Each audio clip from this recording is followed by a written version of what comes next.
જય દ્વારકાધીશ મિત્રો. અમેરિકાથી દીકરા રવિનો ફોન આવ્યો. હેલો મમ્મી, હું રવિ બોલું છું. કેમ છો તમે? ઠીક છો ને? માતાને ગળગળા સાદે કહ્યું, હું ઠીક છું બેટા. તું અને વહુ કેમ છો? રવિએ કહ્યું, અમે બંને મજામાં છીએ. મમ્મી, તારી બહુ યાદ આવે છે. સાંભળ મમ્મી, હું તને લેવા આવતા અઠવાડિયે ભારત આવી રહ્યો છું. હવે આપણે સાથે જ રહીશું. તારી વહુ પણ કહેતી હતી કે માજીને અમેરિકા લઈ આવો. ત્યાં ગામડામાં તેઓ એકલા હેરાન થતા હશે. આ સાંભળીને માતા સાવિત્રીની આંખોમાં ખુશીના આંસુ આવી ગયા. દીકરા અને વહુનો પ્રેમ તેમના રંગ રંગમાં દોડવા લાગ્યો. રવિએ કહ્યું, મમ્મી તું સાંભળે છે ને? સાવિત્રીએ પોતાના પાલવથી આછું લૂસ્યા અને કહ્યું, હા બેટા, હું સાંભળું છું. રવિએ ફોન રાખતા પહેલા કહ્યું, તું ત્યાં રહેજે, હું આવતા અઠવાડિયે જ આવું છું. સાવિત્રીએ આખા ગામમાં દોડી દોડીને આ ખબર સંભળાવી દીધી કે તેનો દીકરો તેને લેવા આવે છે. ગામના લોકો પણ ખુશ થયા કે બિચારી સાવિત્રીના પતિના મૃત્યુ પછી તે બહુ એકલી પડી ગઈ હતી.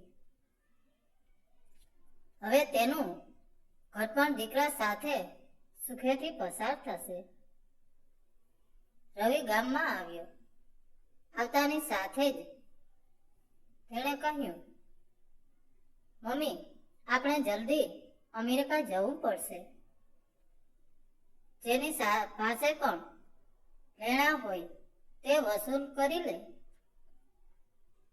હું આ ઘર વેચવા માટે પ્રોપર્ટી ડીલર સાથે વાત કરી લઉં છું. માતા ચોંકી ગઈ. બેટા, ઘર વેચવાની શું જરૂર છે? રવિએ દલીલ કરી, મમ્મી આપણે તો અમેરિકા રહેવા જઈ રહ્યા છીએ, તો અહીં ઘરની સંભાળ કોણ રાખશે? ઘર વેચવાની વાત સાંભળીને વૃદ્ધ માતાની આંખો ઘરના ખૂણે ખૂણાને એવી રીતે જોવા લાગી જાણે તેમનું સર્વસ્વ છૂટી રહ્યું હોય. રવિએ મોકો જોઈને ઘર વેચી દીધું. ઘર નાનું હતું પણ જમીન મોટી હોવાથી ઘણા પૈસા આવ્યા. ત્યારે માતાએ પૂછ્યું કે ઘર કેટલામાં વેચ્યું? ત્યારે રવિએ વાત ટાળતા કહ્યું, અરે મમ્મી, તું પૈસાનું જાણીને શું કરીશ? તું ફટાફટ તૈયારી કર. સાવિત્રીએ જરૂરિયાતનો સામાન બાંધ્યો અને બંને એરપોર્ટ પહોંચ્યા. ત્યાં રવિએ માતાને એક બેન્ચ પર બેસાડતા કહ્યું, મમ્મી તું અહીં બેસ, હું હમણાં તારું વિઝા અને ટિકિટ કન્ફર્મ કરાવીને આવું છું. 2 કલાક વીતી ગયા પણ રવિ ન આવ્યો. સાવિત્રી એ જ દરવાજા તરફ જોઈ રહી હતી જ્યાં રવિ ગયો હતો. સાંજ પડી ગઈ, અંધારું થયું અને એરપોર્ટ પર ભીડ પણ ઓછી થઈ ગઈ. ત્યારે એરપોર્ટનો એક કર્મચારી બહાર આવ્યો અને તેણે પૂછ્યું, માજી તમે કોની રાહ જુઓ છો? સાવિત્રીએ કહ્યું, મારો દીકરો અંદર ટિકિટ લેવા ગયો છે, તે મને અમેરિકા લઈ જવાનો છે. કર્મચારીએ તપાસ કરી અને આવીને કહ્યું, માજી, અંદર તો અમેરિકા જનારું કોઈ પેસેન્જર જ નથી અને અમેરિકાની ફ્લાઇટ તો બપોરે જ જતી રહી છે. સાવિત્રી ગભરાઈ ગઈ. કર્મચારીએ ફરી તપાસ કરીને કહ્યું, માજી, તમારો દીકરો રવિ તો ક્યારનોય અમેરિકાની ફ્લાઇટમાં બેસીને જતો રહ્યો છે. આ સાંભળતા જ સાવિત્રીના પગ નીચેથી જમીન સરકી ગઈ.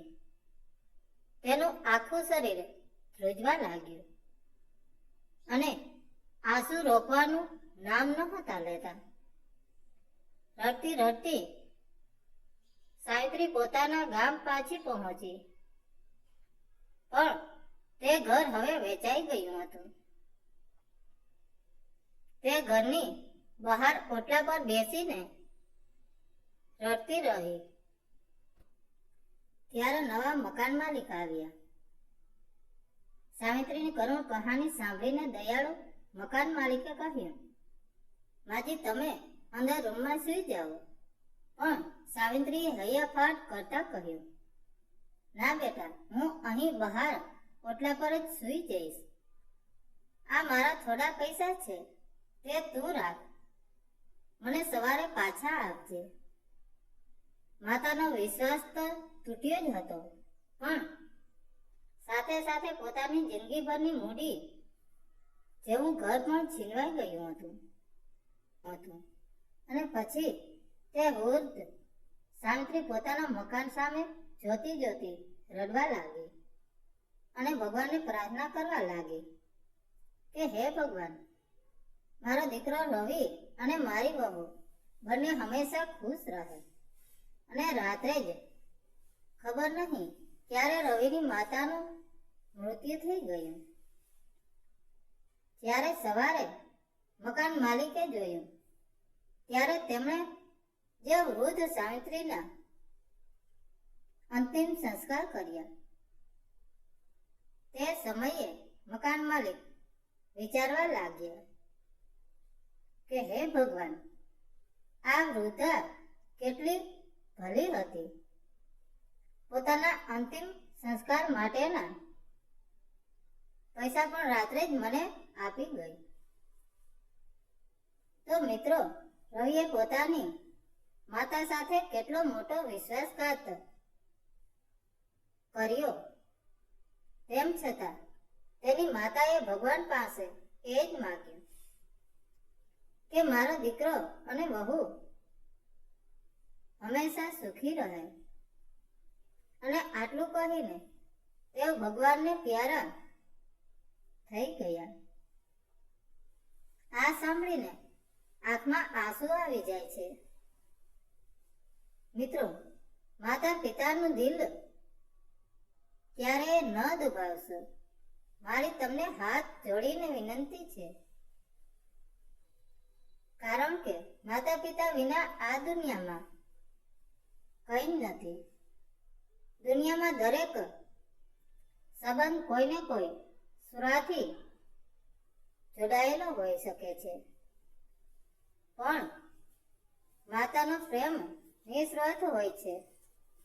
કમ નસીબ છે એ સંતાનો જે આવા પ્રેમને સમજી નથી શકતા અને પોતાના માતા પિતાને છોડી દે છે. જો તમને માતાની આ દર્દભરી વાર્તા ગમી હોય તો પ્લીઝ લાઈક અને શેર જરૂર કરજો. ધન્યવાદ. જય દ્વારકાધીશ.